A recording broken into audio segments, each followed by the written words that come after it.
ନମସ୍କାର। ଆସନ୍ତୁ ଆରମ୍ଭ କରିବା ଆଜିର ଏହି ସୁନ୍ଦର ଭିଡ଼ିଓଟି। ପବିତ୍ର ଶ୍ରାବଣ ମାସରେ ବୋଲବମ୍ ଯାତ୍ରା କେବେ ପଡ଼ୁଛି? ବୋଲବମ୍ କାହିଁକି ପାଳନ କରାଯାଏ?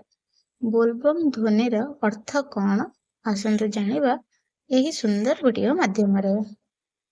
ପବିତ୍ର ଶ୍ରାବଣ ମାସରେ ବୋଲବମ୍ ଯାତ୍ରା ପାଳନ କରାଯାଏ, ଯେଉଁଥିରେ ଶିବ ଭକ୍ତମାନେ କାଉଡ଼ିଆ ବିଭିନ୍ନ ପବିତ୍ର ନଦୀରୁ ଜଳ ଆଣି ମହାଦେବଙ୍କ ମୁଣ୍ଡରେ ଢାଳିଥାନ୍ତି। 2026 ମସିହାରେ ବୋଲବମ୍ ଯାତ୍ରା ଜୁଲାଇ 30 ତାରିଖରୁ ଆରମ୍ଭ ହୋଇ ଅଗଷ୍ଟ 28 ପର୍ଯ୍ୟନ୍ତ ଚାଲିବ।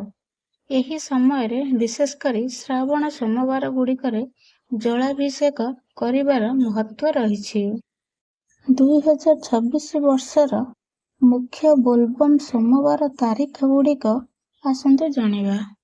ପ୍ରଥମ ସୋମବାର 3 ଅଗଷ୍ଟ 2026, ଦ୍ୱିତୀୟ ସୋମବାର 10 ଅଗଷ୍ଟ 2026, ତୃତୀୟ ସୋମବାର 17 ଅଗଷ୍ଟ 2026, ଚତୁର୍ଥ ସୋମବାର 24 ଅଗଷ୍ଟ 2026।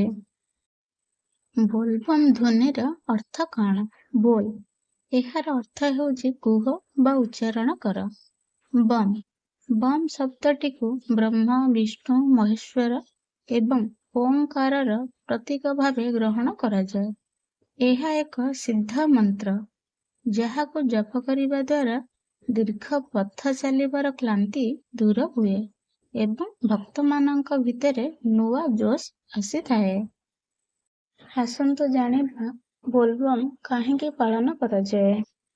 ପୁରାଣ ଅନୁସାରେ ସମୁଦ୍ର ମନ୍ଥନ ସମୟରେ ବାହାରିଥିବା ଭୟଙ୍କର ହଳାହଳ ବିଷକୁ ସୃଷ୍ଟି ରକ୍ଷା ପାଇଁ ଭଗବାନ ଶିବ ନିଜ କଣ୍ଠରେ ଧାରଣ କରିଥିଲେ। ବିଷର ପ୍ରଭାବରେ ତାଙ୍କ କଣ୍ଠ ନୀଳ ହୋଇଗଲା ଏବଂ ଶରୀରରେ ଅତ୍ୟଧିକ ଉତ୍ତାପ ସୃଷ୍ଟି ହେଲା।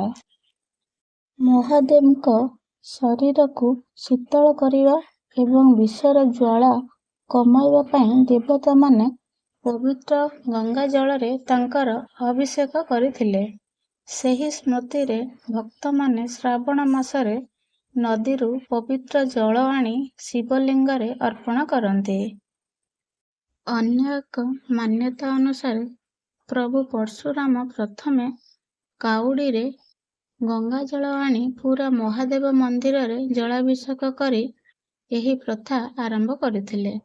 ସେହିପରି ପରମ ଶିବ ଭକ୍ତ ରାବଣ ମଧ୍ୟ କାଉଡ଼ିରେ ଜଳ ଆଣି ବୈଦ୍ୟନାଥ ଧାମରେ ଅର୍ପଣ କରିଥିବା କୁହାଯାଏ। ଭକ୍ତମାନେ ନିଜର ମନସ୍କାମନା ପୂର୍ଣ୍ଣ କରିବା ପାଇଁ କଠିନ ନିୟମ ପାଳନ କରି ଖାଲି ପାଦରେ ଚାଲି ଚାଲି ଯାତ୍ରା କରନ୍ତି। ଏହାଦ୍ୱାରା ଅହଙ୍କାର ଦୂର ହୁଏ ଏବଂ ଶରୀରରେ ସକାରାତ୍ମକ ଶକ୍ତି ଜାଗ୍ରତ ହୁଏ ବୋଲି ବିଶ୍ୱାସ ରହିଛି। ଆଜି ପାଇଁ ଭିଡ଼ିଓଟି ଏତିକି। ପୁଣି ଦେଖାହବ ଆଉ ଏକ ସୁନ୍ଦର ଭିଡ଼ିଓରେ। ଥ୍ୟାଙ୍କ୍ସ ଫର ୱାଚିଂ। ହର ହର ମହାଦେବ।